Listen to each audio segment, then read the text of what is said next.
Good. So nice to meet you. Tony. Tony Hinchcliffe. Bill Maher.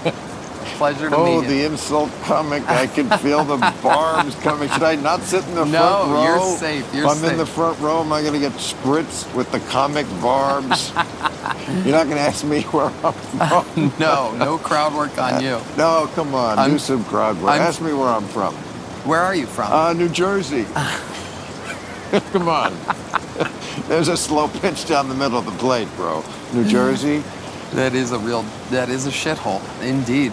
Well, come on, you could do better. Shithole, isn't that what you're Maybe I'll famous warm up. for? I like to feel the people and know them a little bit better than just straight up. Or ask me what I do. And then I say nothing, and you say, how do you know when you're done? And then tip your waitress. That's it. So you came up through the clubs, right? Yes. Still in the clubs? Yep, started at the Comedy Store literally 18 years ago yesterday. My mom texts me every year on May 6th and reminds me. I forget. She texts me, happy anniversary. How does she know that? You just tell her everything? Well, no, I told her that early on, and she marked the calendar, and she found it to be so interesting, my adventure into comedy and the whole Mitzi Shore thing. Moms are obsessed with finding out about, or at least my mom found it so intriguing that there was such a powerful, diabolical, cool-ass woman that existed. She was all those things? Yeah. She was cool? I never knew Mitzi. I mean, I auditioned, I was an improv act out here. Yeah. Not that you couldn't do both, but I was just not her type of act. She went for the more shall we say, theatrical. Yeah. Usually, not all of them. Letterman worked there. He certainly was a dry monologist. Yeah. Leno, but I felt like when I was there, and I go there now just for fun every once in a while. I think it's great. I actually heard you were there on quite the magical night, laying low, you were sitting back, Yeah. and it just so happened, I don't even know if you know this story. I don't. It just so happened to be the night that the new, brand spanking new, that day, talent coordinator took over, which is a big deal. I think the last time they had a new booker/talent coordinator there was 8 or 10 or something years ago. And actually it was 5 years ago. And so it happened, and somehow, coincidentally, on that night, a comedian or whoever was supposed to go up wasn't there, and there was a young lady who we all know, Nicole Buchanan, sitting in the back of the room, who wasn't a paid regular, and the new talent coordinator, who everybody's loved forever, but she was just a bartender, and she worked her way up to being the booker, the trusted tastemaker of the store, got Nicole Buchanan to go on stage, and you watched, I don't even know if you know this, you watched a young lady that was so funny that everybody knows and loves become a paid regular right in front of you that night. I certainly remember, I don't remember the names. Yeah. But I do remember this highlight of the night was a woman comic. Yep. I mean, it often is, by the way, when I go there. Yeah. I'm not that the guys aren't funny too, but I don't know. I just think this person was a scream. And I did not know that story. Yeah, she's great, and I've known her forever. She came up in the little roast battle world. Well, it's the one I'm thinking of. Yeah, it is. And that's funny you said that, a talent coordinator. When I started in New York, the MC was the talent coordinator. There was no talent coordinator. They basically deputized one of the comedians. It was the plum job, because then you weren't fighting City Hall. Otherwise, you were fighting City. You could either fight City Hall or be City Hall.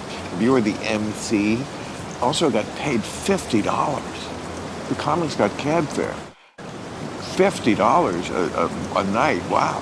So, yeah, that was it. And then that's the person who, made all the decisions. You go on then, you go on after him, it was I don't remember anybody being corrupt about it, but it was certainly someone's personal taste. But then again, of course, it always is, I mean, is that your memory of starting out at the Comedy Store? You thought it was fair, or you thought it was When I got to the Comedy Store, it was a very interesting time, because obviously Mitzi Shore was really sick. She had already had Parkinson's for 15 or 20 years or something. Really? Yeah, but she would come in and watch showcases, And most importantly, she would call all the time. And I took on the job of being the phones guy at the Comedy Store when I got there. So I would work from, like 11 a.m. to 7 p.m. Answering the phones, which back then, because the Comedy Store didn't have a website until very recently, that's how they sold tickets before people would come in. They'd call and they'd go, is there a show going on there? What do you guys sell, props or something? Like, people didn't know what a Comedy Store was, a lot of people. Right. And so I would answer the phone and tell them, oh yeah, it's a great show. I was often lying about how great the shows were back then, because it was kind of a dark time in 2007. But then all of a sudden, the phone would ring just like it would for a normal human calling to plan their trip a week out, and it would be, oh, hey, is Tommy there? What are you doing? Is there a lot of calls coming in? It's just this. And as a store guy, I mean, your heart would flutter, and it was just because famously she would fire people if she didn't like your tone, your voice, anything. She was famous for firing people on the spot. I mean, some people are hearing this now, who the fuck are they talking about? But certainly within the comic community, she's legendary. The way, like, Sue Mengers, not everybody knows who that is, but she was the first powerful woman agent. Yeah. And famous enough that they did a Broadway show about her. Bette Midler played her. Huh. Do you know? Oh, that. Yeah, it was called, I don't remember what it was called, like Come to Lunch or something. I used to go up to her house all the time. I mean, I was lucky. She just was a fan and invited me, and she'd have the most amazing dinner parties with like whoever, she could just summon whoever it was. So it was like some of the new guard, it'd be like, Daniel Craig, fresh from the latest James Bond, with Sidney Poitier and, Joan Collins, But so Mitzi, I feel like, is similar in the comic world, and somebody should do a movie about her. It sounds like she's more of almost better as a character. Oh yeah, totally. I mean, that's something Comedy Store guys have always dreamed of, and it's a hell of a. I mean, the actual truth of her story is more amazing than. And she's Pauly Shore's mother. Yeah.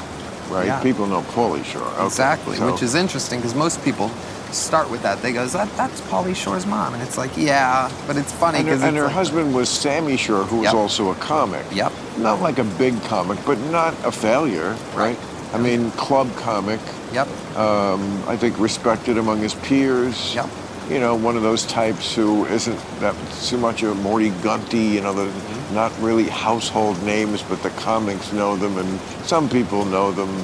I don't know if Shecky Green, I don't think is as famous as Buddy Hackett. Right. But as a comic, I don't see a huge difference. Right. Exactly. Since they're both dead, yeah. I can speak freely. Yeah. So, yeah.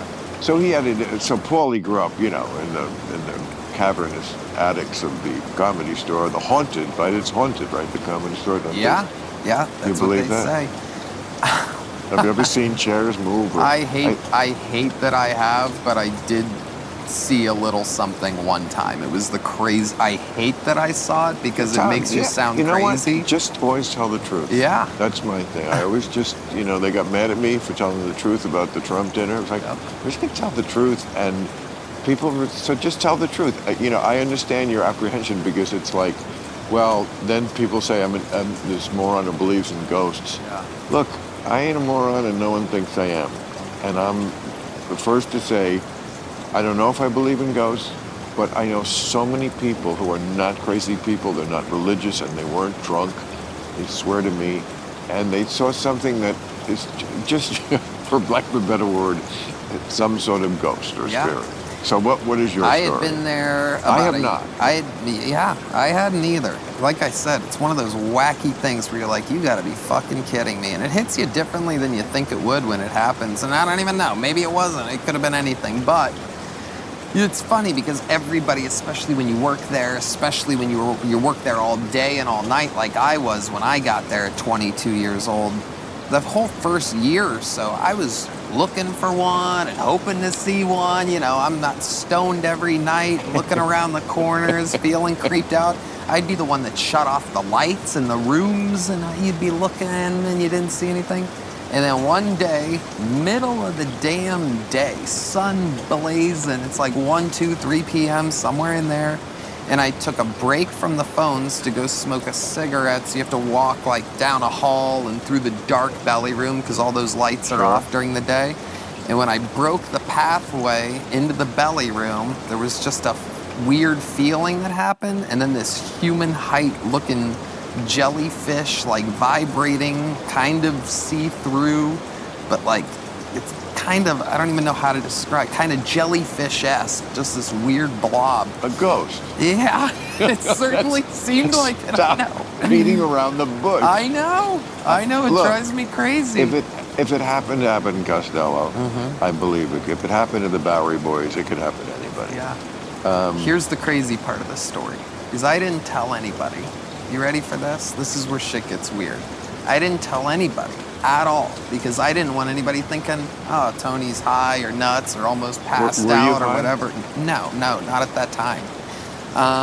Even if you were, I gotta Right. say, and Yeah. this wouldn't hold up in court, but you know, the truth is different than what holds up in court. The truth is, I don't know, yes, I guess when I was 19 and I got high for the first few months and it was just almost an out-of-body experience, but I've been smoking for 50 years. I could be high. Exactly. And I still don't see ghosts. Yep. And I'm not close. I wish I could get that high. Yep. Same. So- I'm at 22 years of smoking pot every day. Right. If you, Yep. if you, so if you say, even if you were high, I still don't think it would make you see a ghost. I mean, it's not. It doesn't make us hallucinate. Exactly. Yeah. Exactly. So how long were you there in the room with the ghost? I'd say probably 5 to 10 seconds, and You froze, or you? froze, and then I walked away. You would think you would run, Right. but you don't feel you don't feel But it like did running. stay there the whole time. Yeah. It didn't go first. It didn't go first. Well, I think that says something about the ghost. It looked like it was. There wasn't like a face to it or anything. Right. But it looked like No, the it's way a- it moved. It seemed like it was surprised to see me, as I was yeah. to see it. I'm sure. Well, yeah, I'm sure it was. I mean, it's not going to have a face. It's not Robert Downey. Yeah. It's not a rom-com. It's a ghost. But the belly room, which Yeah. you referenced there, by the way, that's for people who don't know the Comedy Store. It has 3 rooms, but the main room, which is like the big room, and then the original room, which is a smaller room, but also, the same comics Yeah. play it. It's all good comedy. And then the upstairs, the belly room, which was the room for women comics. So what's the ghost doing hanging out in the women's locker room? Exactly. So I walk away and I don't tell anybody. This is where shit gets crazy. Is later that night, the house piano player of 35 years or whatever, Jeff Scott, we always had a tradition where right before we opened the doors, because I would switch from being a phone guy to the front door guy at 7:30 or whatever. We'd set up the chairs. He would set up his piano, his keyboard and everything and get the room right. And we'd have the room right. And then we'd go smoke a bowl.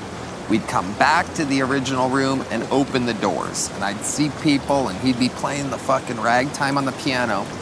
So this is where things get interesting. The exact same day that I saw whatever the hell I saw, we're going to smoke. He's walking ahead of me. He walks through the bar. We're going to the back to Sacred Ground, that little alleyway. He gets ahead of me because I'm saying hi to a waitress in the bar area.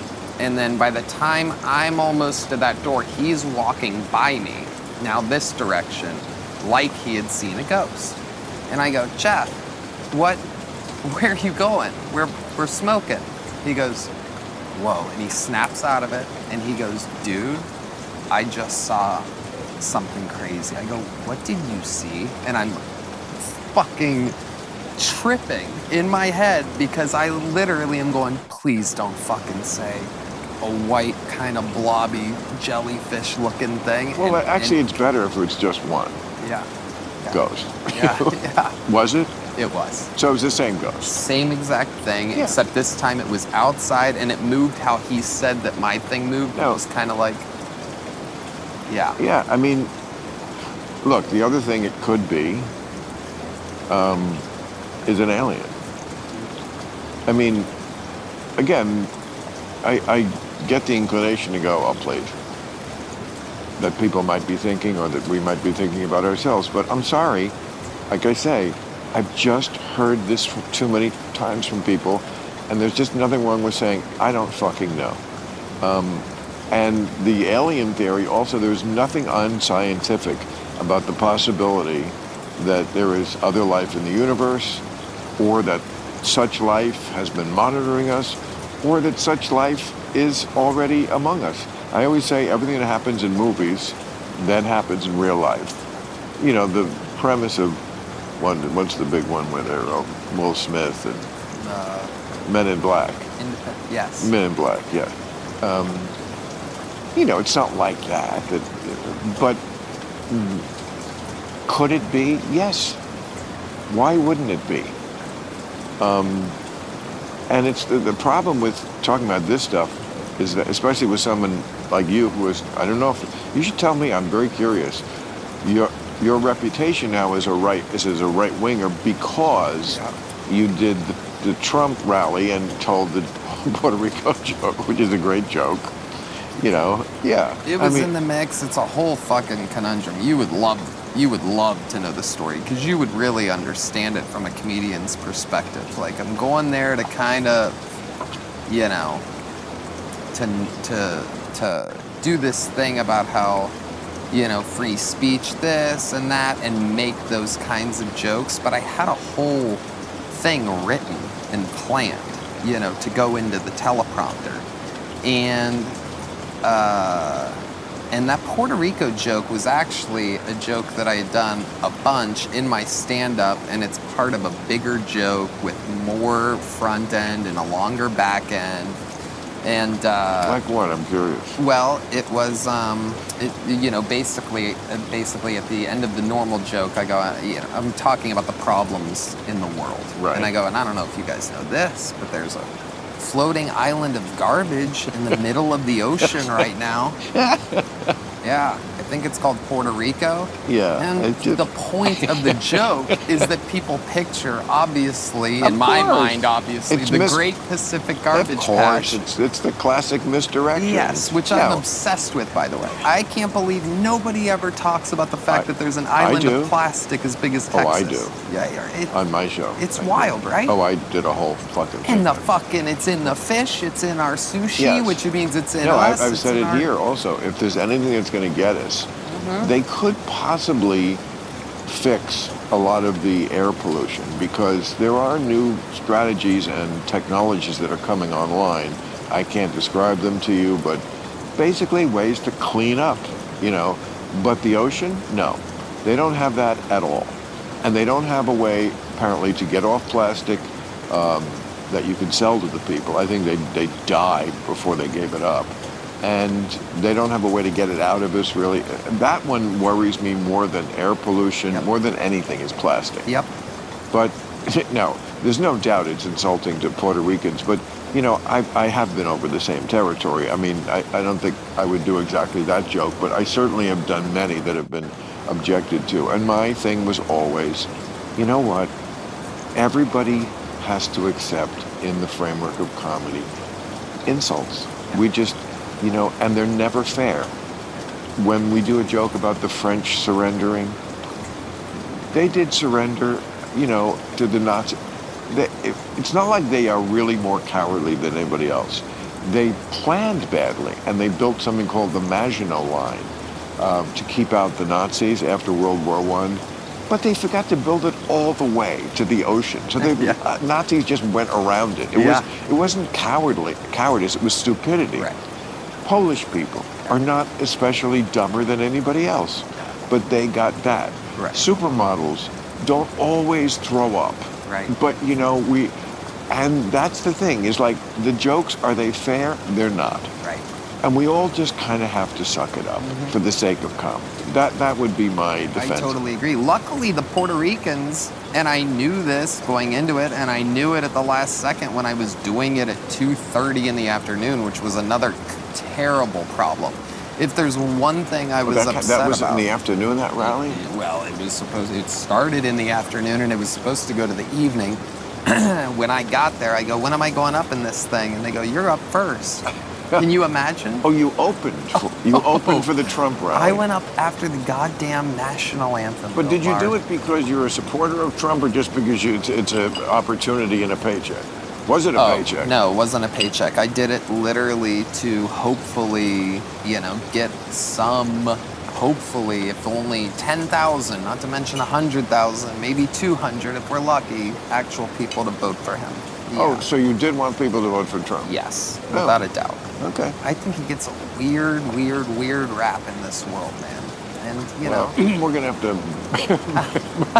to break off on that point that we disagree on that. I just didn't really know until this moment that's. I thought maybe you just were doing it for a gig and because you believe in free speech, but you're not really a Trumper. But, I always say you can be against Trump and not hate half the people in the country who like him. And you can't write them off. This is the controversy I just went through when I had dinner with him. To some, very kind of woke people who always hated me because they're so woke, and I just have no patience for those people. Yep. And I do think I won that one because people understand. Especially since I went right back to my job of doing what I've always done, which is criticizing him as much as I did before. It's not like I was taken in by him. But I was going to be honest. And also, I think it's great to have an open dialogue, no matter who it is. And it's just so pointlessly illogical to think, as the Democrats, some of them do, that if you have no power, which they have, you lost everything. You fucking lost everything.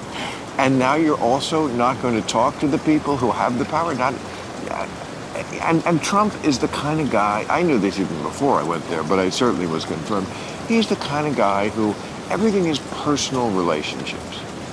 Much more than, say, a guy like Obama, who was very logical and all business and I don't think anybody felt like they were really close to Obama, personal. Maybe like Valerie Jarrett or some people around him, but not other politicians. He wanted to be friendly with everybody, but that's not this guy's different. He comes from real estate and he comes from business in New York, and so the idea that you think you're going to do better by screaming, running out of the room, I'm not talking to you, is just so bizarre to me. Yeah.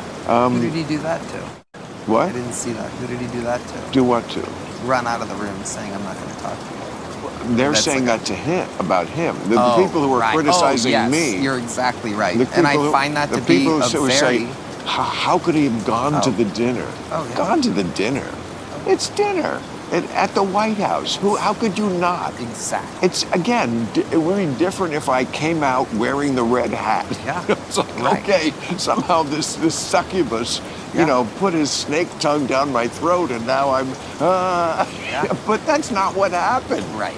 And they just can't quite give it up, some of them. Oh, I think that is a quality that is across the boards to the far left. They are absolutists in the way of if you show any respect to the President of the United States, and let's not forget, he's also a former President of the United States. So it was a guy that when I was going in to do that rally, the goal, it wasn't just to swing a few, 1,000 votes, hopefully, of whoever listens to my podcast or whoever liked my silly performance on the Tom Brady roast or whatever. It was also to fucking have the president go, that was cool. Thanks, man. That's awesome. I liked your set. You got the crowd going. Which, by the way, I did. Of course, that room isn't mic'd for a comedy show. No, he didn't. I didn't get to talk to him that day. Tony, you must feel so bad about that. You go and you're for him and you're working for him and you like him and me, nothing but vitriol for 10 years, and I get the invite. Isn't it wild? But I said this when I did the piece on it when I go back. The best moment to me was when I brought in a list of 56 different insults he has said about me. I had it printed on a piece of paper, and he signed it, and it's on my wall. So cool. And it'll always be one of the coolest artifacts in the. And it's It's just, it's. But here's my question that I'm Yeah. fascinated about Absolutely. because, like, I want to know if the comic community is different than the actorly community because the actorly community, the actors in this town, I won't mention any names, and there are I'm sure there are people who deviate, but generally, it is the epicenter of wokeness. And, I love show people, but I always say, I'm in show business, I'm not really of it. There is a difference. Oh, yeah. And they just, they're full on in, let's say, Oh, yeah. on everything. So if you deviate from there, it's hard to find your place at a dinner. No one would invite you out. I mean, the right-wing types, or even the Clint Eastwood, who's a Republican, but not that far right. I mean, because he's Clint Eastwood, I'm sure people would still have him over, but they are just very clubby about the politics. Yeah. What I want to know is, does that pertain in the comedy world? Like, because you're a Trumper, I'm sure most of the comics are not. Do they treat you differently? Are you in any way ostracized because of that? So here's what happened is I moved to Texas during the pandemic when they triple closed everything in Right. California. And there was no indoor shows, and I went and did Oh, I a know. show outdoors at the Magic Castle performing to people in cars where the cars had to be 6 feet apart from one another. I swear to the fucking cars are going to give it to each other? Swear to fucking man, God. that was a terrible disease. Oh, Bill. And they gave people these clapper things, these little New Year's Eve noisemaker shaky I thought things. you honk your horn when you like it. I'm surprised they actually didn't think of that. But they gave people these noisemakers and they would hold them out their windows and it would go clack, clack, clack, clack, Your clack. car has a noisemaker built into it that sounds like a horn. It's called the horn. Yeah. It's But crazy. even still, funny, for 6 months, when the horrible forever flu happened, I did the monologue right over there. This room was the pool table was gone, everything. This was the studio where I did that. Then I did the editorial out there sitting on the lawn. We did the show here for 6 months.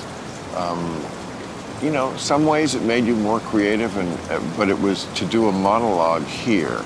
I wanted to keep the show as close to what it really was. I put on a suit and tie like I always had, and we had funny, cutaways to old audiences laughing, which was, people loved that bit. And we had a laugh track, I would do the joke here and then they would play. And I got through it, but I used to just walk out of after that taping, and of course I lived, next door, so I'd walk home and it'd be like, I was so depressed, because usually after the show, there's a little party and blah, blah, and then I was just like in the silence of my house. And oh yes, we can't go out. And it was just like, and look, there are diseases in the world that I think might merit that are that dangerous. I just never thought it was that. Exactly. 100% with you. So not only was I doing these stupid outdoor shows, but just like you were saying, I'm the only person I think that I know that has a weekly live show in front of a live audience for 12 years, every single week. Right. So what we had to do, because I do a show where I pull a comedian's name out of the bucket, they do a minute of stand-up, and then I interview them. I see it. So we ended up, you want to talk about fucking depressing. We ended up having people send in their minute sets. They're in their living room trying to do stand-up comedy. We had no laugh track, no recorded audience sound. So we're watching people do their sets, and then we would Zoom with them for the interview part. So how's it going? Well, not much of anything happening. Just been in my house playing video. Every interview was the same. Everything was the same for 6, 8, whatever months during this thing.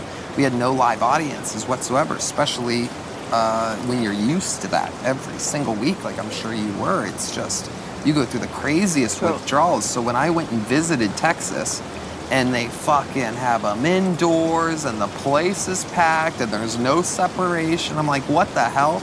And I had the same experience going to Florida. Yeah. The first set I did when they let us, and it was like, oh my God, I remember what freedom felt like. Exactly. And the day, I joke you not, and this is the thing, because I would argue that we're more center than left or right. I think you'd probably be shocked to know how at least from my perception, centrist we are. I've been watching you for my whole life, by the way. My mom always made sure we had HBO, even though I was raised poor. So I kind of get you, and it's crazy that I'm considered a right-winger, or that Rogan is, or that Elon is. And these people. Anybody, I'm sorry, but anybody who is a Trumper is just, it's a different mindset that, you know, he'd have to be extremely different to get me over there. Right. And he knows that. I mean, a lot of this stuff is just way too insane and too far out there. And again, talking about a third term, this stuff is just intolerable. I think he's goofing around when he talks to me. I think he knows how to joke a little bit. That was my editorial 2 weeks ago. Yeah. Like, once it starts out as a joke, and I'm joking. He's not going to go for a third term. Well, he finally said he's not going to about it with me. He said to me, well, you know, I know how you feel about it, so, you know, we don't have to argue, but there are ways you could do it. And I said, no, there are not. And, you know, that's what they got mad at me at, that I was honest about the fact that you can have a conversation with him like that, and it doesn't explode into like he is some kind of Jekyll and Hyde. Because if you did that during a press conference, he'd be, you're a disgusting person. Well, yeah, I can. And he would just go into that other guy. Yeah. And that guy just, you know, and they're so mad at me for like pointing this out. Like, I'm just pointing it out. You do with that what you will. Right. I'm just pointing it out. I'm not saying it. I'm not even giving an opinion on it, really. I'm just saying that's what my line was. I went down into the mine. This is what I found down there. Now you make your judgment, what you want to do with that. Yeah. I find it also interesting. It's wild. You said Doge was a disaster. What do you mean by that? He said we're going to save $2 trillion.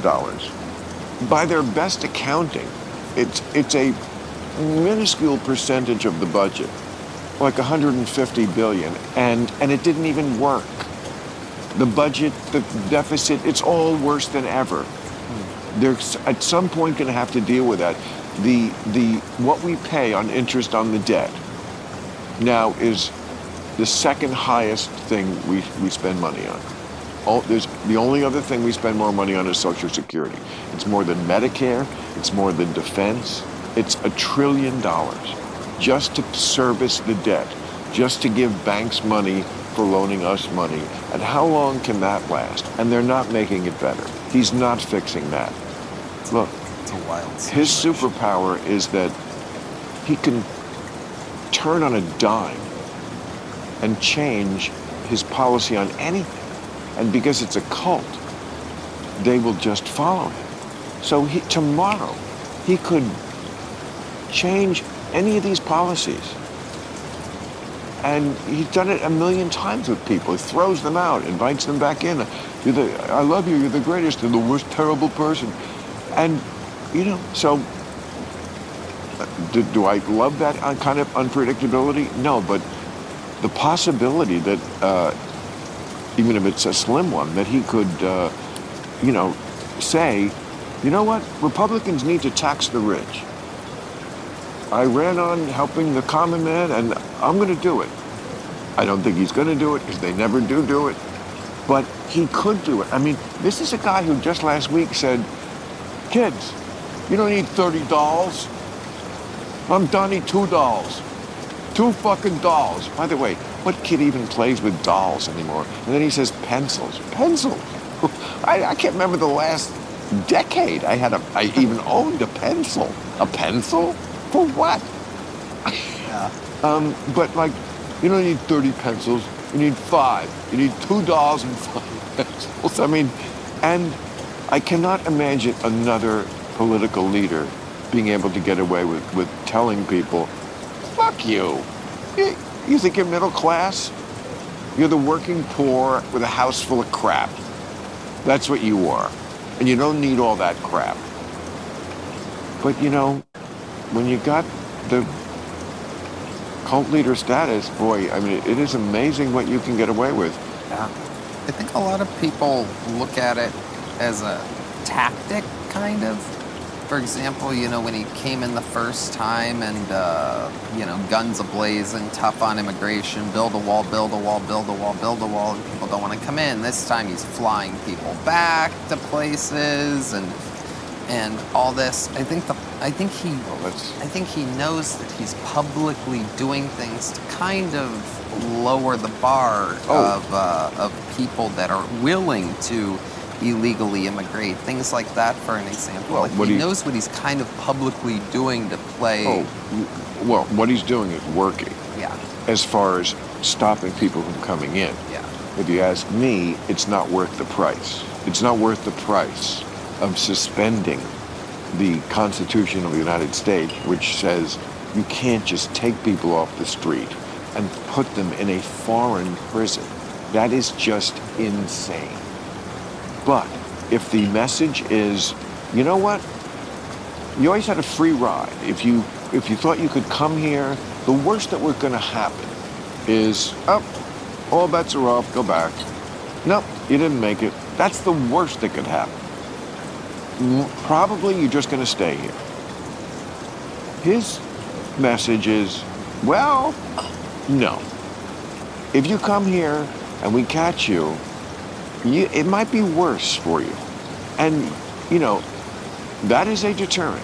It is working. The number of people, you know. I think, so yeah. Every action has a reaction. Like Biden went so fucking stupidly far toward a pretty much come one, come all, just walk right in policy. Yeah. And they have to own that to a degree. Right. Again, I do not support what Trump is doing, but I get where it comes from. Yeah. Action, reaction. Right. If you go that far, almost to your point you were asking me a minute ago about who's more right or left. Yeah. Like, if you go that far left, what do you expect? You are going to get people who come in and go that far right. Yeah. So in a way, and if you don't win the election, that's what's going to happen. Yeah. So Democrats have a lot of looking in the mirror to do. No doubt. I find it all very interesting. And moving, like I was saying, so let's just go back to the question. But nobody shuns you. I was just going to get to that, which is, you know, since I moved to Texas. Oh, because you're not in L.A. Exactly. But you're in L.A. sometime. Sometimes. But what I've learned is that, especially after the rally election debacle and everything, is that the farther left, even though they don't make it their identity or maybe talk about it on stage or whatever, the farther left people, comedians really, you know, they'll just talk shit on a podcast, or they'll pretend like, you know, me and Rogan and everybody in Austin's a bunch of Nazis and all. You just have to agree with everything they say or you're not part of the club and all this crap. Meanwhile, again, you know, it's like we're all pot-smoking, pro-choice. If you're going to call us far-right crazy people, you have to realize we're all formerly registered Democrat voters. And so is Rogan, and so is Elon, and so is Trump. All these people are famously old Democrats. Okay, but that's not where we are now. They're not Democrats now. And I understand why the Democratic Party gives them the heebie-jeebies. That's different than being all in on Trump, which they are. But see, I have to believe that the comic community is just better than the actor league community. Oh, without a doubt. Because our business is calling out bullshit. Yes. And so it's just harder to be so doctrinaire about your politics. It just is. I'm not saying that most of us comics didn't vote the Democratic Party. Yes, but there's just more of a, if you're gonna really do what we do and we do what we do best, and call shit out and keep it real, which is what gets the good laughs, the good nutritious laughs, not the cheap laughs, you're going to be having to call out some stuff on the left, even if it's not, specifically political. It's just the leftist kind of thinking and that kind of stuff, because they are as crazy in their own way. They're just not as dangerous. You mean the left isn't? The left is not as dangerous because they still believe. I would say that they are. That's an interesting one, because it seems like the right wingers are the ones with the guns and this and that. We'll take over. It feels that way, but I mean, all of a sudden, the last few years, I'm looking at who the mass shooters are and this and that, and it is creepily. I'm talking about our way of life, which is governed by the type of government we have, and they are still constitutionalists and institutionalists. Now, have they nibbled at the edges? Yes. Have they invited, as always, like we were saying with the other thing, there's always an invited backlash when you go too far. So, did Joe Biden do things that were imperial presidency things? Yes, of course he did. He said in his own words something like, well, the Supreme Court said I couldn't give student loans, but I'll find a way. Okay. That's not nearly what Trump is doing, but it invites that kind of argument from the right, which says, what, they all do it, and what, that's the problem.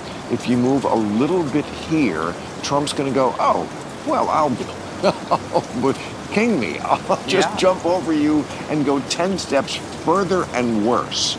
And so that's where we are, but I don't think they are equally dangerous, because one side really would like an autocracy. They really don't want to have to deal with the left wing at all. They think the left wing is such an existential threat to our way of life that it would actually be better to be an autocracy than to be a democracy where they might win.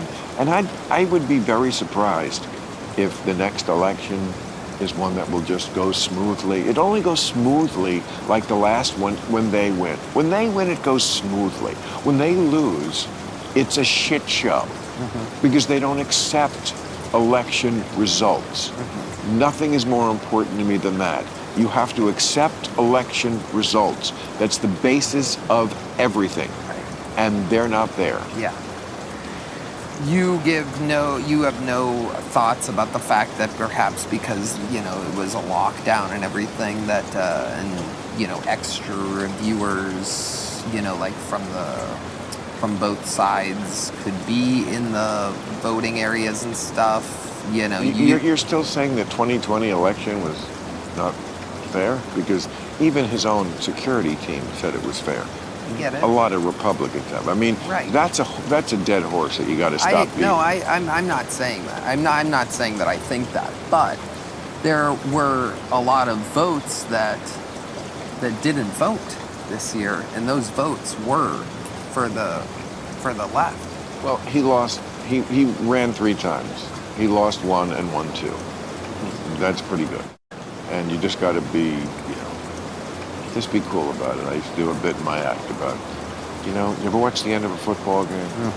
Okay, what happens? These coaches whose whole life is football, they have no life except for Bill Belichick, who's fucking a 24-year-old. He changed it up completely, and I give him all the props in the world. But otherwise, coaches have no life. So when they lose the game, it's like the worst thing in the world. But what do? They put on a face, and they walk across the field. And they stick out their hand and they said, good game, Andy. Good luck next week against the Packers. Yeah. That's what a man does. Yeah. You don't say, I never lost, I could never lose. And, until they get their head wrapped around that. But it doesn't even matter. I'm much more concerned about what's going to happen in 2028. Yeah.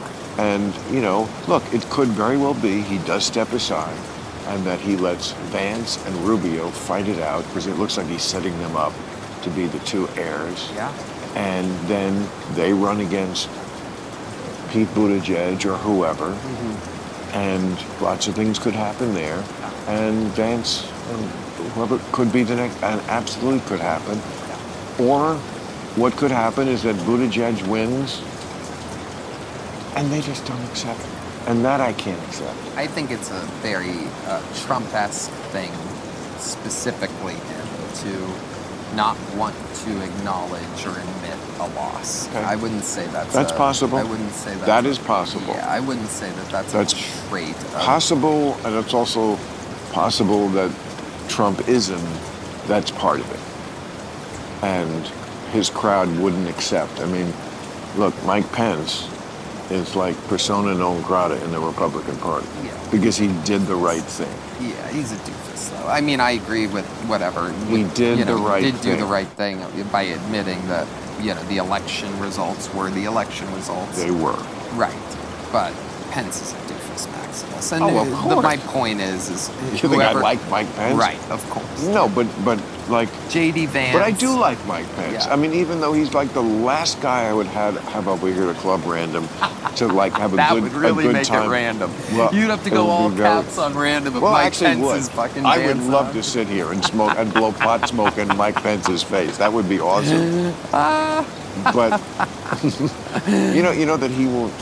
He's so religious that he won't. What is it that he won't do? He won't be in a room with a woman who isn't his wife, unless the wife is there too. Oh, that's a psycho. Oh, that's a guy that can't control Yeah. himself. That's wild. Well, as if he needs, the security of his wife there. Otherwise, I mean, the chicks would be up on Mike Pence's jock. They'd be like blowing him on the dance floor. Are you kidding? Yeah. No. Yeah. I mean, that's who Mike Pence is. Right. Mike Pence, he's a Christian, super duper. I mean, that was always what he was. He was the governor of Indiana, and, very conservative state, conservative guy, white hair. I always said he looks like the pilot in the airline video they show the flight. Have you gotten to meet J.D. Vance? No, never met JD. I gotta tell you, all that I know about him is that this guy's a badass, because when my stuff was going down that week, Trump wasn't, he was kind of off rallies, he was just laying low for a bit, and J.D. Vance was taking the questions. He was out there kind of doing little rallies and taking questions from the people. And every single day, and trust me, I was watching like a hawk, and we get sent the clips or whatever of whatever just happened. They would ask them, what do you think about the racist comments from from the speaker? They were calling me everything but a comedian. They could not say the word comedian.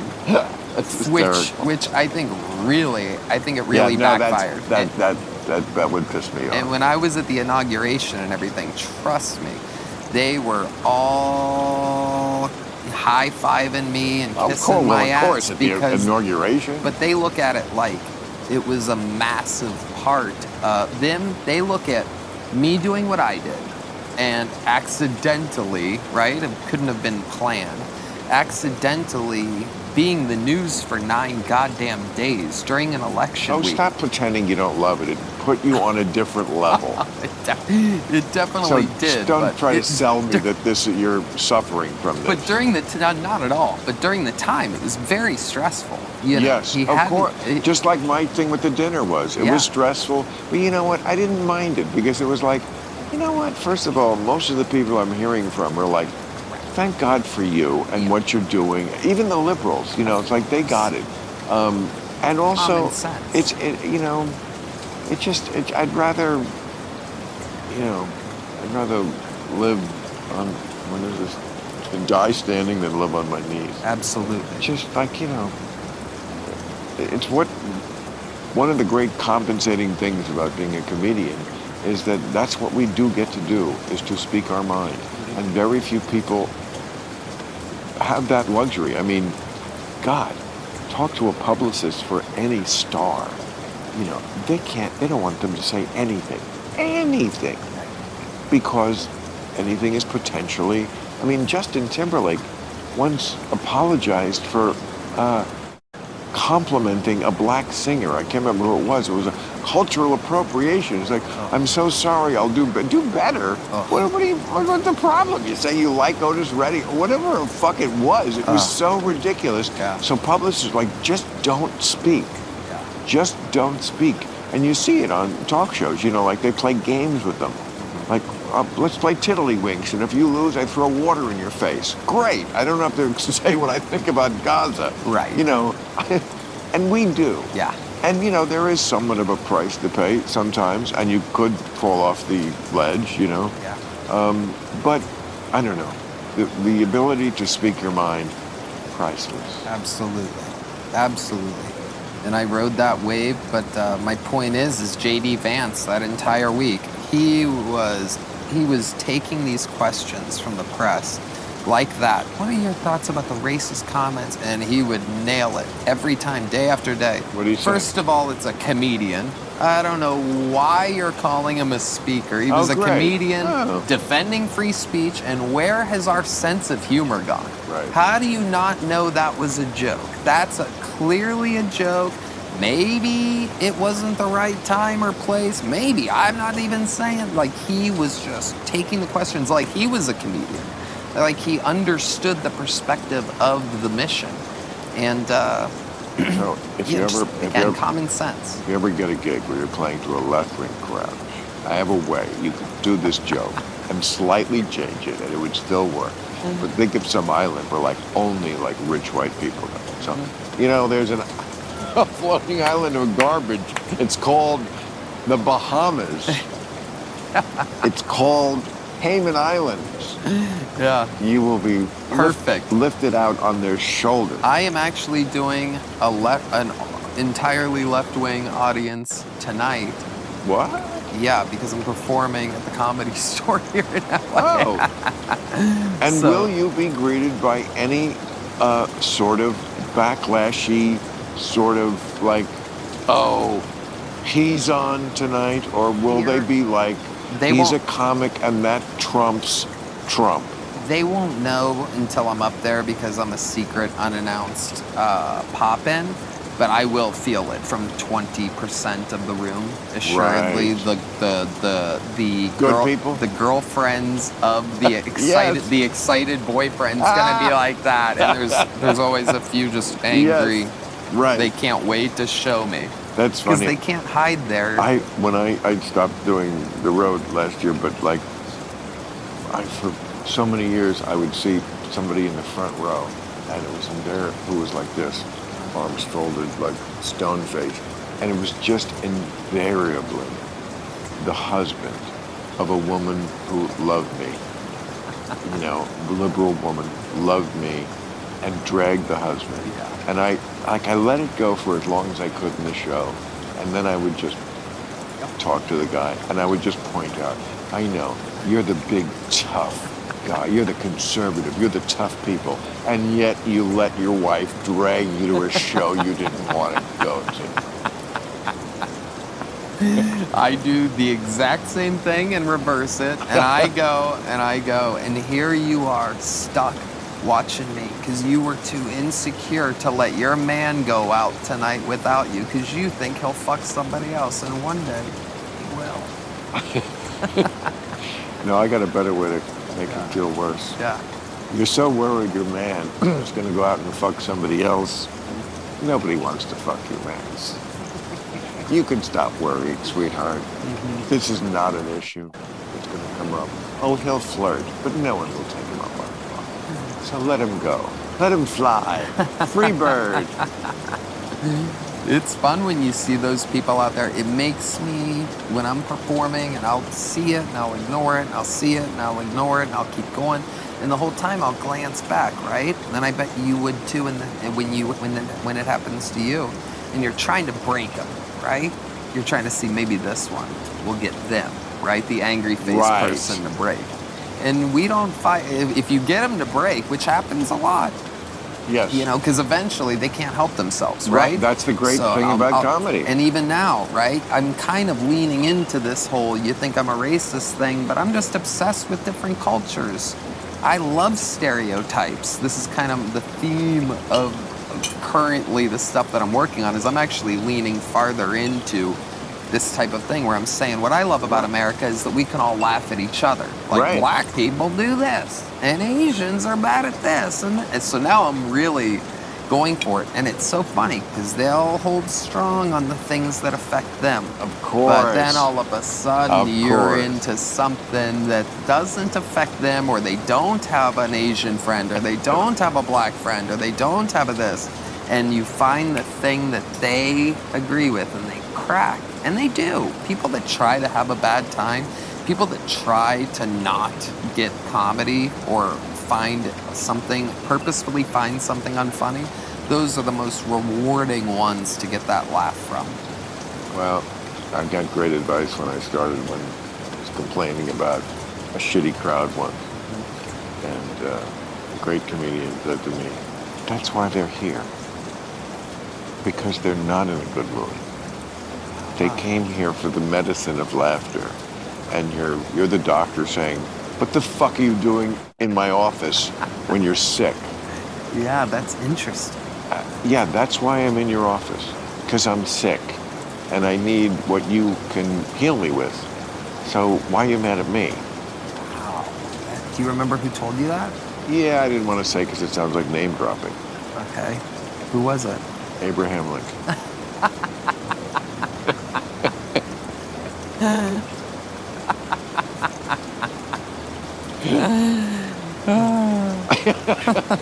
So tonight you're going to the Comedy Store? Yeah, I'm gonna do some secret pop-ins tonight and tomorrow, and Wow. doing an arena in Anaheim on Friday. Yeah, you got a big thing going on.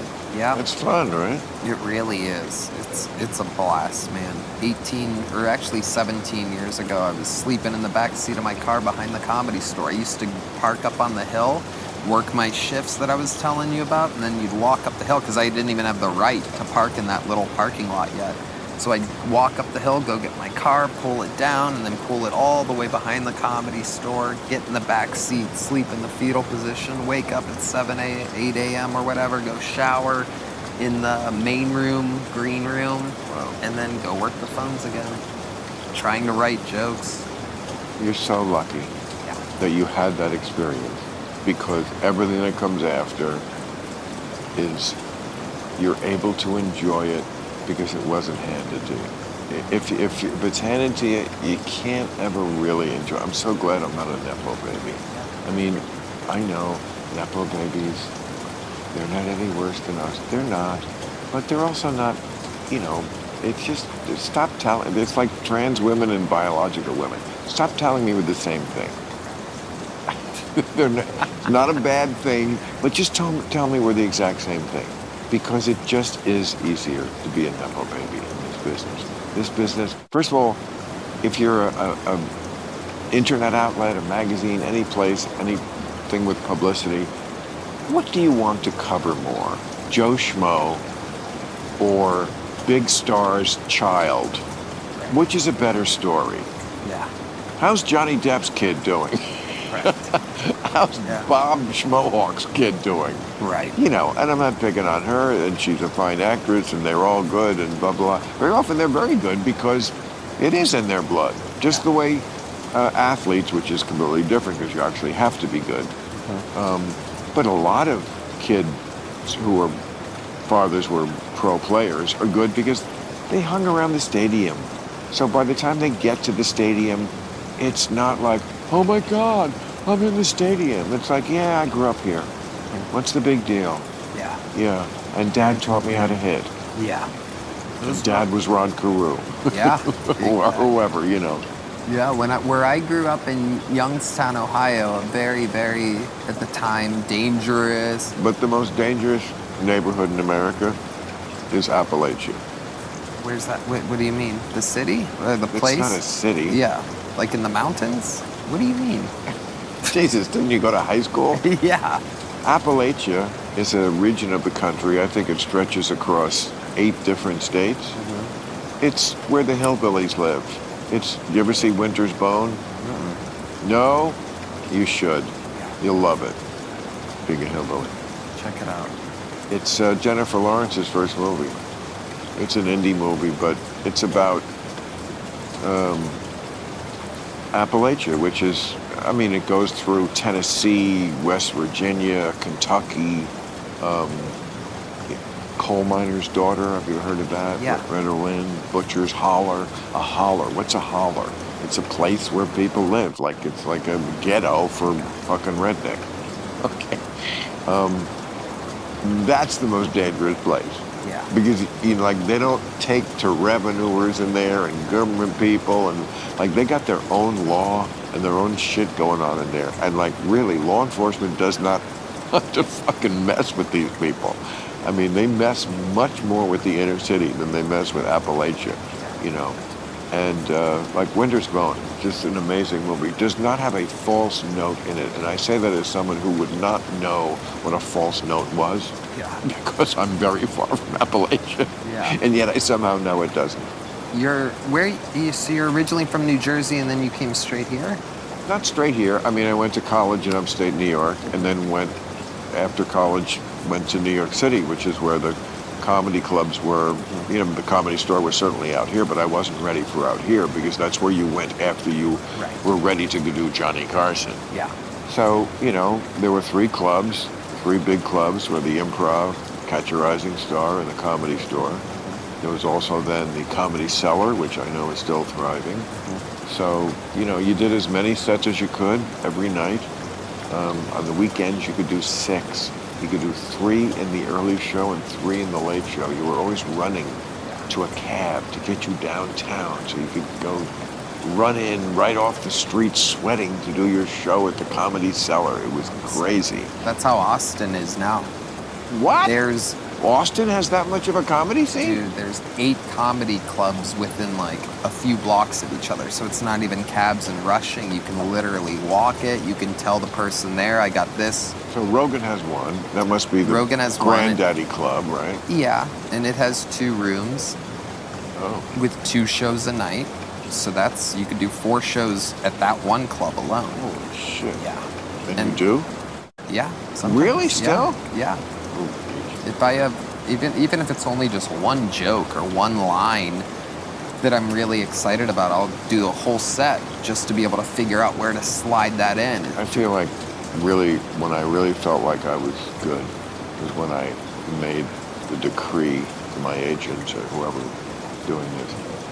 I will never do more than 1 show a night. Yeah. You know, because sometimes they offer that, like, oh, we can sell 2 shows. Right. Sorry, I always hated the second show. Yeah. When you're doing the same jokes. Right. I got bored of my act just doing 1 show a night. If I would, even just over the weekend. Yeah. One reason I'm saying it's a reason I stopped doing it, but one thing I will not miss about the road is I would basically go every other weekend out.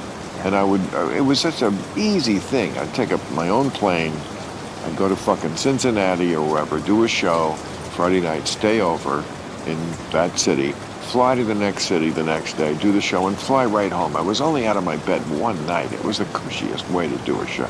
I still really didn't like the fact that on the first night, my act wasn't enough in my head. So I wasn't saying it as good as I possibly could. Totally. And the second night, I was bored with it. There was like no middle. Yeah. No, you're spot on. That's exactly how I feel. And yeah, I'm at an interesting place now because it was always forever. It was comedy clubs, 2 shows on Friday, 2 shows on Saturday, and it was. Did you ever repeat the same joke? Oh, of course. Oh, are you kidding me? Oh, you mean in the second show. set, thinking that you or not thinking remembering. You hadn't done it in that show. Honestly, and I can't believe I haven't. This is an unbelievable fun fact, is that I haven't. There has been 2, 3, 4 times all time, and I'm talking about hundreds of road sets, in which I've gone, I didn't already do that, did I? Or have I, or in the setup, have I? You said that out loud? Right, yeah. Oh, well, you Which would, is you basically would know, the same. because they would not laugh the second time. Right, exactly. And then they would look at you like, you fucking fraud. But then again, you fucking phony. There's also a part of me when I'm on the setup and they're kind of giggling and I'm wondering if I already did That's it. the worst. It's Yes. like, because Yes. it's like the 2 orbs of your brain. The one half is saying no, this is the logical half. I know I didn't do this joke because we're going by this order. This is why we're doing it in this order. And the other half of your brain is going, I think we did this, no. And you're wondering, I'm wondering if they're laughing because I did it and they think I'm doing it again, like in order to just be funny, right? No, I did it once. They don't laugh. Right. They look at you like you're an asshole, which you are. And again, I smoke a lot of marijuana, and so you just don't know. Well, that's why you know, when you do more than one show, you have to have a specific order. You can't, you don't have the freedom to fuck around. Like, I love the idea, I always loved in stand-up, the idea of, I have a structure, but I can, like, go away from it. But then I always come back, you know? It's like being out in space on one of those spacewalks. And it's great out here in space. But because they're going to pull you in, unless a space storm happens like it does in every movie where they do it, they get marooned out there. But then Sandra Bullock somehow winds up back on Earth. Right. I mean, that was amazing, right? Terrible acting. Really? No. Oh, because... But it's funny you mention that, because literally I had my bi-weekly talk with my agents today, and they're like, and yeah, we'll be doing these shows before you get ready for your special taping in a few months. So here's what we're gonna do, and if these sell good, we'll add another show. And I go, no.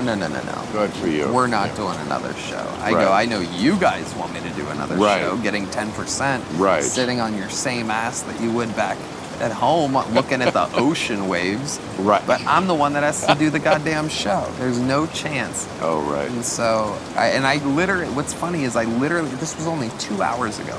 I literally said, I think I burnt out all my stem cells in my body doing all those grinding shows when I was younger, because I just find it so exhausting. And it's also, there's just more energy. I don't think there's been a scientific study on what we do at all, really.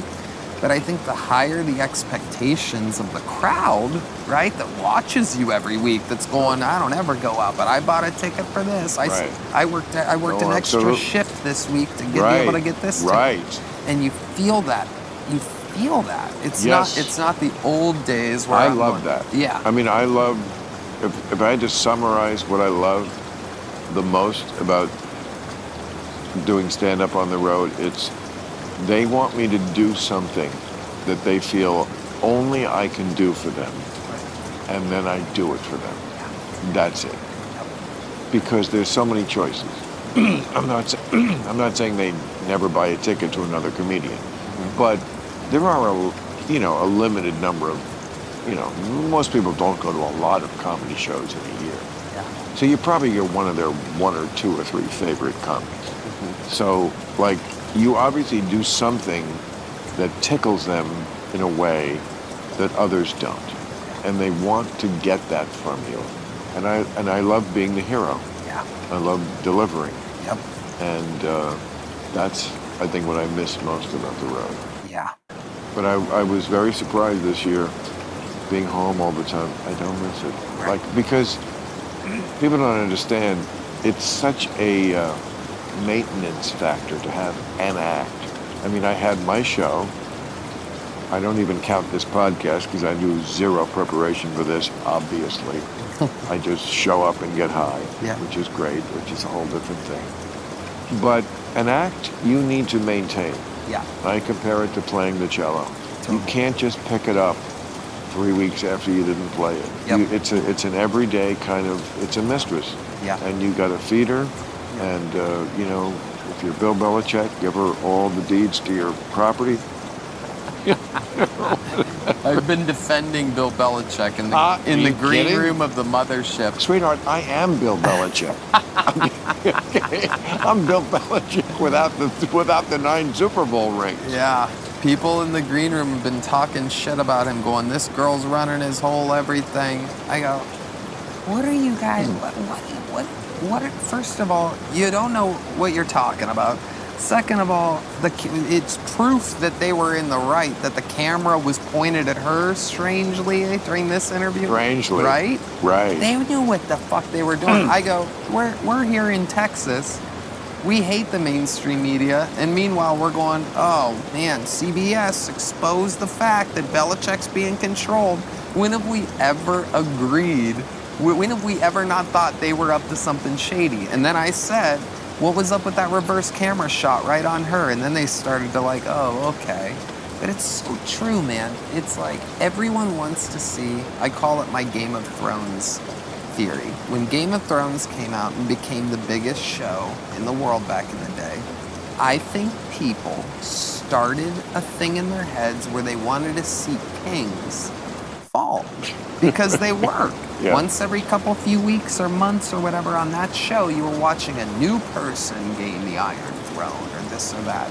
And we want to build them up. Really? That's what happened on that show? You didn't watch it? I should have, I'm sure. I watched the first season, and I watched the last season. Oh, that's an interesting little sandwich. You know what?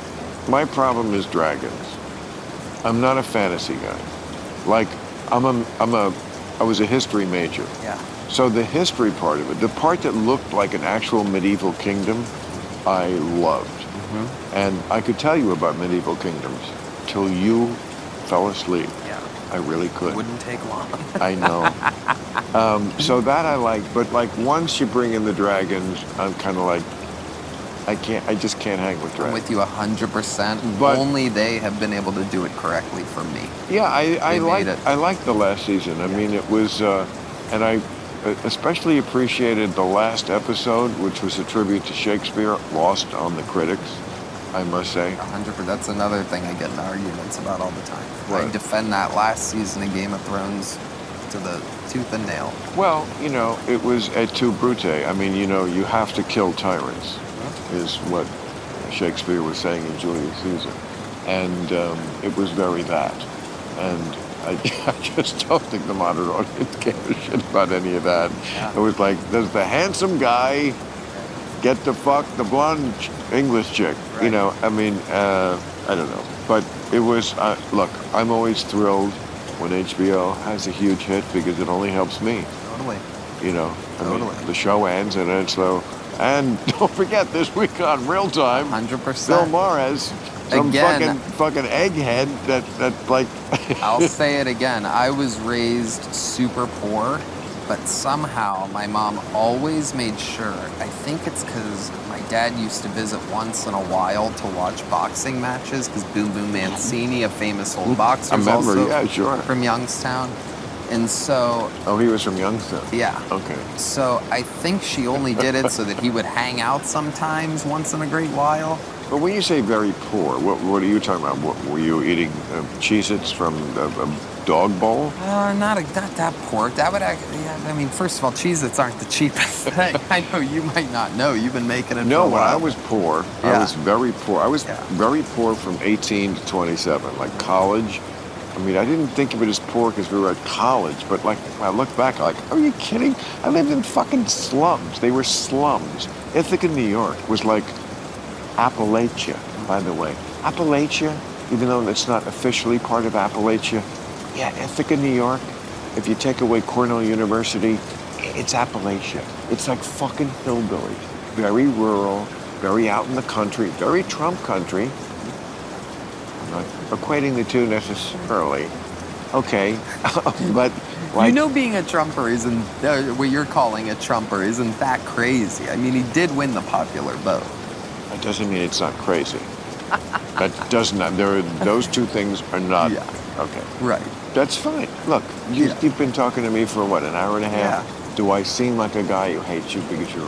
No, and I'm the same and I way. never will That's be. why I think Exactly. you're, I believe am. it or not, Whatever a you're going to say, centrist. I am. I think you're... Oh, I am. Yeah. I am. I'm And I center think left. I am too, believe it or not. I am, well, I am center left. To me, a Trumper is far right. There are old school Republicans. They are hiding right now, but they do exist. That's center right. Trump is different. But we already went over that. Yeah. What were we just talking about? It was so interesting. What was it? Oh, I'm the one I had smoking pot. HBO when I was younger. Oh yeah, so you were poor. Like tell Right. me what constitutes poor for you, and then I'm going to tell you what constitutes poor for me, because I have poor when I was in Ithaca, poor when I moved to New York City, really poor. It wasn't until I moved here where I had the cheapest apartment you could get, because it was California, your standard of living was so much higher.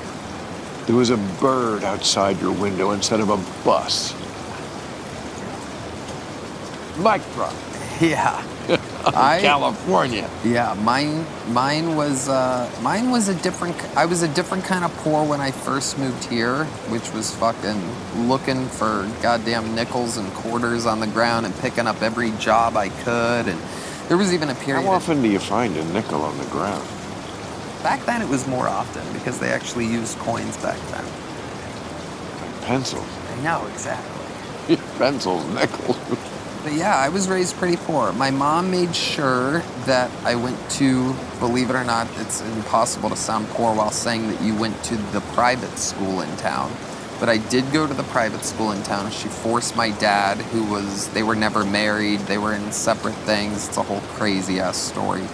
But she made sure that my dad contributed enough by getting her work, running numbers, being a bookie in town. Really? Yeah. So that she was able to put me through a private school, make sure that I always had a decent pair of shoes and HBO. So it's the wildest thing. That's all you need. That's all. That's all. Shoes and HBO. I swear to God, those were the two things I had that all my buddies had. It's not TV, it's footwear. That's right. But man, it was a game changer for me. The comedy specials absolutely 100% contributed. My last one was the best. Have you seen my last one? No. Oh. And we're not going to watch yours till you watch mine. Okay, deal. Why didn't you watch my last one? I don't watch anybody's specials. I like seeing them live. I can relate to that. I see enough people live I where can relate. I like waiting. But you would like my last Oh, I'm positive I will. I'm not kissing your ass. I've been a fan forever. I mean, all my initial politics and everything of anything about politics was through you. I don't want to pat myself on the back and say, no one else could do this. But I do want to ask the question, why can't anyone else do this? I just don't see that many people. Like just talking to somebody else who, yes, may be a Trumper, and just not seeing them as this monster who you can't talk to. Right. I mean, and I'm not going to convince you, and you're not going to convince me, and we just accept that. Yeah. And I know what their answer is, which is like, how can you? These people are doing A, B, and C. And I'm like, you know what? I can't disagree with that. I don't agree with A, B, and C, especially if A is disappearing people and B is, not listening to judges and blah, blah, blah. But, okay, we tried we're superior to you, you're deplorable, we're not talking to you. In fact, we can't have dinner with you because you're so... We tried that method. We tried I'm in the Oval Office, but I'm putting the folders in front of my face because I can't be seen with this person. I can't. I'm like, they'll never guess where we are. Right. Crazy. The gold won't give it away. Crazy. We tried that. And maybe that has... very little success. My method has a very little success, but that one has zero. Yeah, no doubt about it. That one has zero chance of success. And again, like I feel like your people, they feel very slighted. They feel like they were called deplorables. You don't want to even have dinner with us. I mean, there's no question about it. The mainstream media, which was, obviously very defensive of the left, really did it to themselves. I mean, calling people Nazis, people calling me a speaker when you know damn well. I'm a Nazi. Larry David said I'm a Nazi. He did? Well, he said I had dinner with Hitler. Oh, yeah. I mean, and by the way, and I think literally when we say we do it to themselves, how dare anyone call Trump Hitler? That is such an insult to the Jewish people. That's exactly what I said when I did an interview about it. That it's like, among other things, first of all, when As soon as you play the Hitler card, you've kind of lost the argument, unless you're really dealing with Hitler, which, yes, we're not. But agreed, like, it is quite insulting to the ones that Hitler, I mean, Hitler, I keep calling him the goat of evil. He's the goat. Yeah. You know, you can't, don't try to, don't enter that conversation like who was better than Michael Jordan, okay? It's Hitler, Yeah. all right? Yeah. Hitler's Michael Jordan Yeah. of evil, Yeah. all right? LeBron's great, it's different. Yeah. 6 rings, Yeah.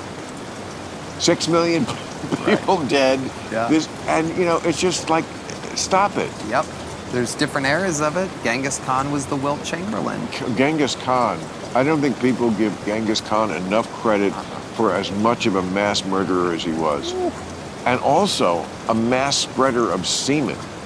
They estimate that something like 11% of people may have, in Eurasia, may have Genghis Khan blood.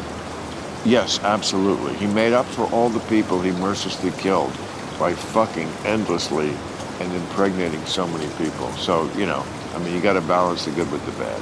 I mean, either the sperm sample cup is half full or it's half empty, and I like to think it's half full. Yeah. That guy did a lot of, Well, that's medieval history. I love Would you like to hear about Genghis Khan? You know more? Oh, of course. Tell us more. Well, I mean... Go. You have any more pot? This is... yes. Oh, you want pot? Yeah. Why don't you say so? I'm sorry, bro. Are you smoking cigarettes? I thought that was your jam. I do both. Okay. Thank you. Yeah. Oh, okay. So, Genghis Khan from Mongolia conquered both east and west. He got all the way to a city that I can't remember the name, but it's currently Beijing. And then went all the way, almost to the Roman Empire, but stopped. I mean, they conquered Baghdad. I mean, wherever they conquered, they were very tolerant of different ways of being and different religions. What they were not tolerant of was any sort of objection to being subjected to Mongol rule. Then they would just fucking kill everybody. Yeah. But if you were like, okay, we're part of the Mongol Empire, they were actually very tolerant. Huh. But nobody was more merciless or more successful for a long time. The reason they were stopped is because their warriors, which were the fiercest in history, they were raised on the grass steppes of Central Asia, and horseback. They ran out of grass for the horses in their conquering swath. And once they couldn't get enough grass for their horses to feed, they couldn't fight. And once they couldn't fight, they couldn't keep conquering. Yeah, so they never got to Rome. Yeah. If they did, the conclave that was going on right now would be very different. Yeah. You know what I always found interesting? Oh, it's good. About Genghis Khan was, when they buried him, I'm sure you know about this because it's so fascinating. When they buried him, the people that buried him got killed by people, right? And the people that killed those people got killed by people. Yes. Yeah. Yes, that's exactly what they did. So they wouldn't know where he was buried. Right. This is the part of the podcast where people are going, I guess the pot kicked in. Oh, wait. They're talking about Genghis Khan now? What happened to the Comedy Store? And Trump? Now we're on to Genghis Khan's killing everybody? It is kicking in, yeah. But what people will say, because we were talking about ghosts, honestly, is that I guarantee this is they're already writing this, and it hasn't aired yet. See, he's a Trumper, believes in conspiracy theories. Okay, so they're gonna compare this to Hillary ran a pedophile ring out of a pizza parlor. Now, Tony, you don't really believe Hillary did run a up like that, because a lot of Trumpers do. See, this is why people have some reason to be suspicious. That's the farthest extreme of the... It's not a of the Trump side of things. Really, what percentage of people who voted for Donald Trump, or in the, let's put it this way, what percentage of people in the administration? You don't think people like Pete Hegseth and Linda McMahon and I don't know, some of these people, Pam Bondi, you don't think they believe in things like that? I mean, Bobby Kennedy came out for chemtrails the other day. Did you see that? No, I didn't see that. And I like Bobby Kennedy, and he sat right there. Yeah. But chemtrails? Yeah, it's an interesting one. You know, the Not hard for you. well, Hard for me. I just don't. You know how the story was told was I'm so going to get you interesting. invited. I can't believe they. By the way, I can handle this with, well, really any number of phone calls right now. But since you're so true blue, you should definitely get the White House treatment, and he'll show you the whole fucking White House. Let me tell you. I love He it. likes showing off the White House, and I don't blame him. Of course. I don't blame him for a second. I saw Kid Rock's White House a few weeks ago. Have you heard of this? What's that? Oh my God, he's got the Southern White House. He mimicked his house. It's literally a Southern version of the White House. You ever visit Nashville? Of course. Well, I played it. next time you go, if you happen The to Ryman. Don't you yeah, play the Ryman? Yeah. Always was one of my favorite stops. Oh my God, it's one of the very few perfect venues in the world, I think. Right. But I just did a few weeks ago, I did my podcast in the Bridgestone Arena 2 nights in a row. And Kid Rock was a guest on one of them with another comedian. And On the show. yeah, and it was a lot of fun. And we ended up going back to his place. Actually, we were there a couple nights before. Anyway, he modeled his house after the White House. Like, it's built like the White House with secret doors and chambers and elevators and all this diabolical shit. And it is so fucking cool. He waited years. He lived in a trailer on the property for years, just scoping it out, seeing which way the water flowed and Wow. all of these different things. He's such an interesting, somehow classy fucking guy. I love him. You Yeah. know, we became friends, and like I know So the much left, fun. I know the left wing hates that, and you Yeah. can go fuck yourselves. I Yep. will walk into a room with the devil if I want to. You can go. Yeah. But and again, there's another perfect example of a guy who, like, we don't agree, but you know that's okay. And it's funny that people have said to me recently, like, "Are you mad at Kid Rock because it took?" I said, "Mad at him? No. I'm thankful that he extended the invitation. I'd do it again. Not again, because I didn't want to. I don't make it a habit here, okay?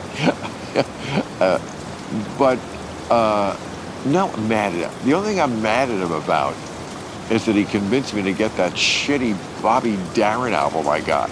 Oh, you did? Oh my God, it's so terrible. And he convinced me it was like the greatest thing in the world. And you had to like order it on, I mean, it wasn't like on iTunes. You had to like actually get the physical CD. The CD? Yeah. Wow.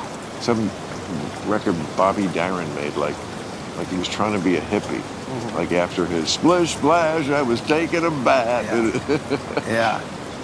That's interesting. I don't know why, but no, I mean, you got to accept.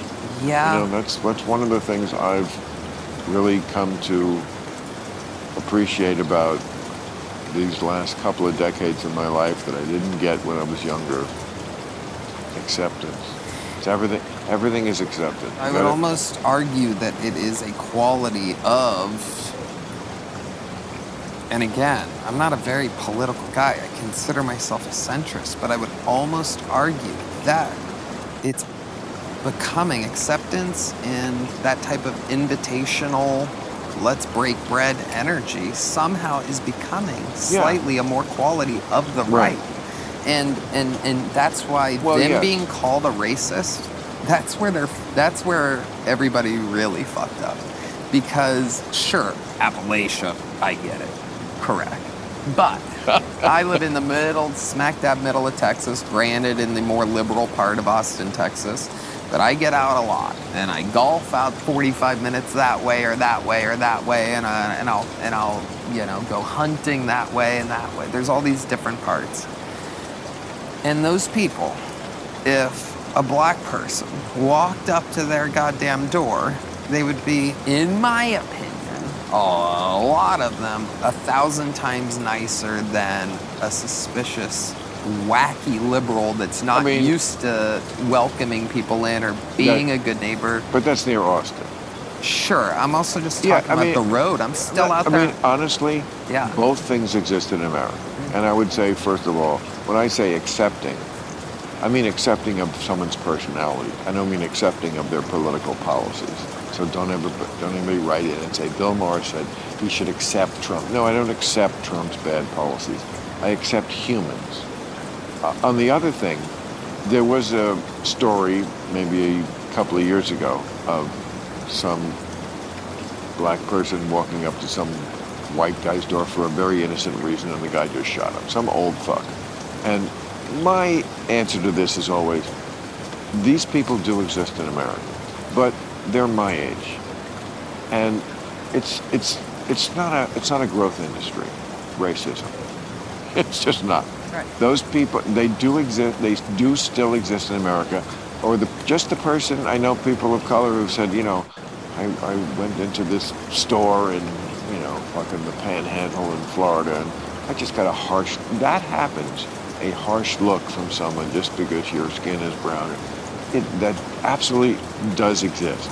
But I also have been more on the page of trying to get my mostly liberal audience to understand you're not doing yourself any favors by pretending that America isn't a very, very different place than it was 10, 20, 30 years ago, 50. It's night and day different than 50 years ago. Exactly. I had someone tell me once that it's never been worse. I'm like, what do you mean it's never been worse? I brought that up in an editorial. Slavery used to exist. I said that in an editorial, quoting Kevin Hart, who said there's something about never been worse. And then he, you know, I said, worse than like 100 years ago when we had that, when they bombed the shit out of, what was that city in Oklahoma where they had this, they just destroyed the entire city. Yeah, Tulsa, the Tulsa race bombing. Worse than when Diana Ross and, you know, Willie Mays couldn't stay at the same hotel.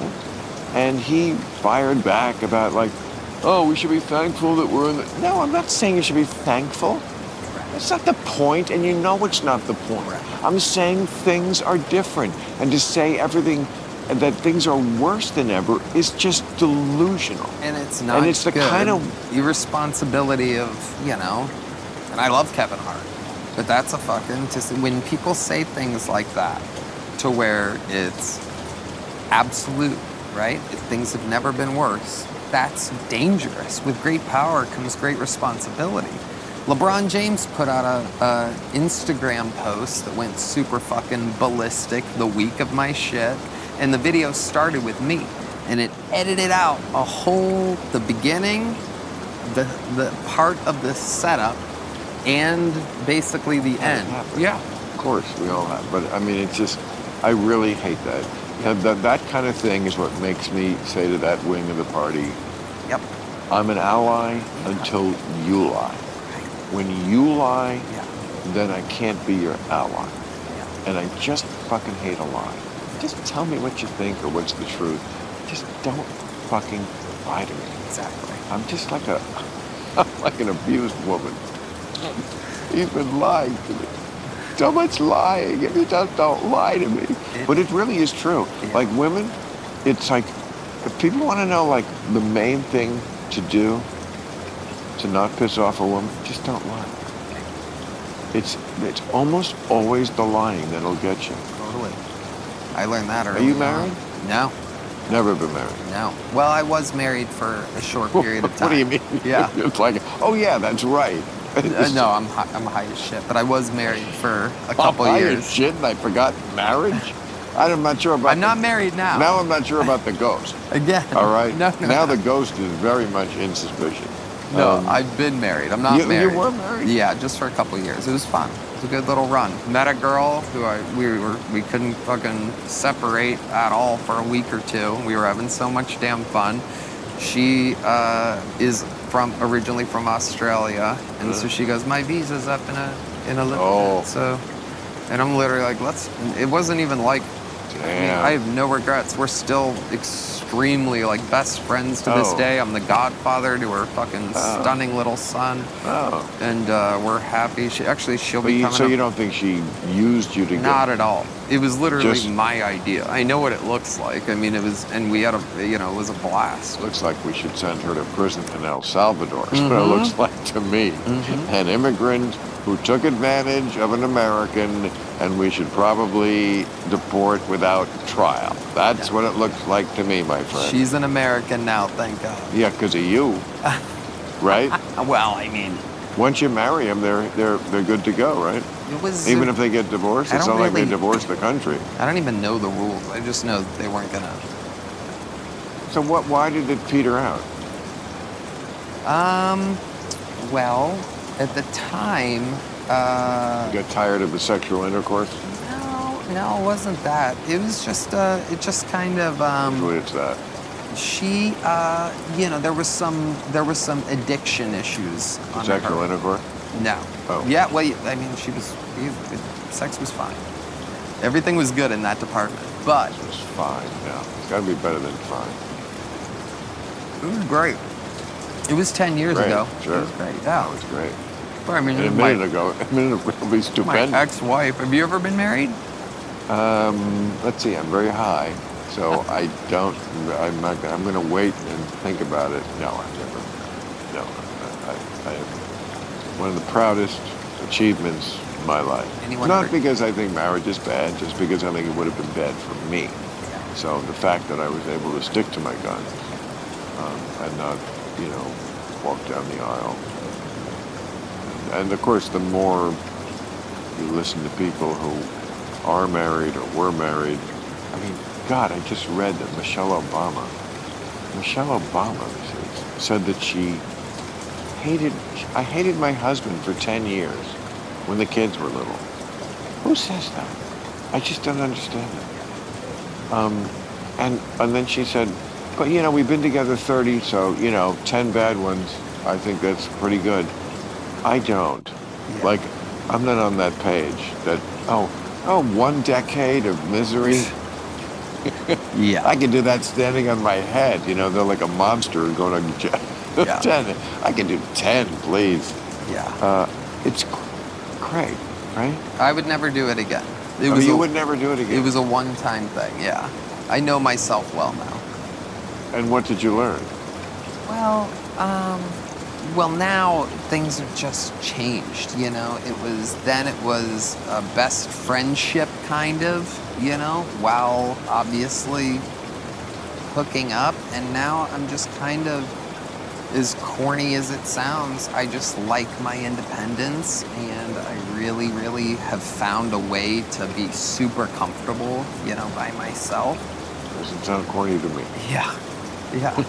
Some people lose their minds. They go, but don't you wanna?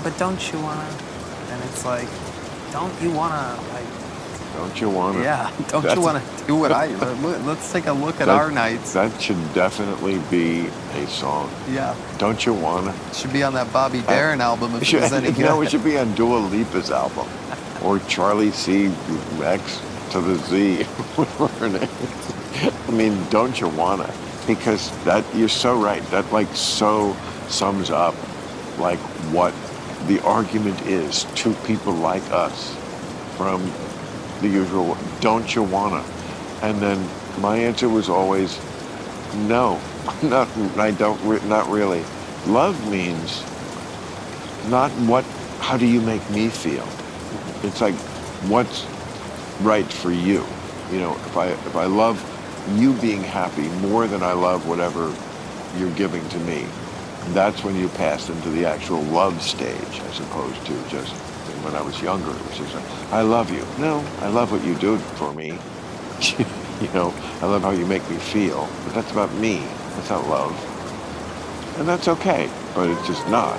It's something different. So, all right, now that we've established that, I'm going to go to the end of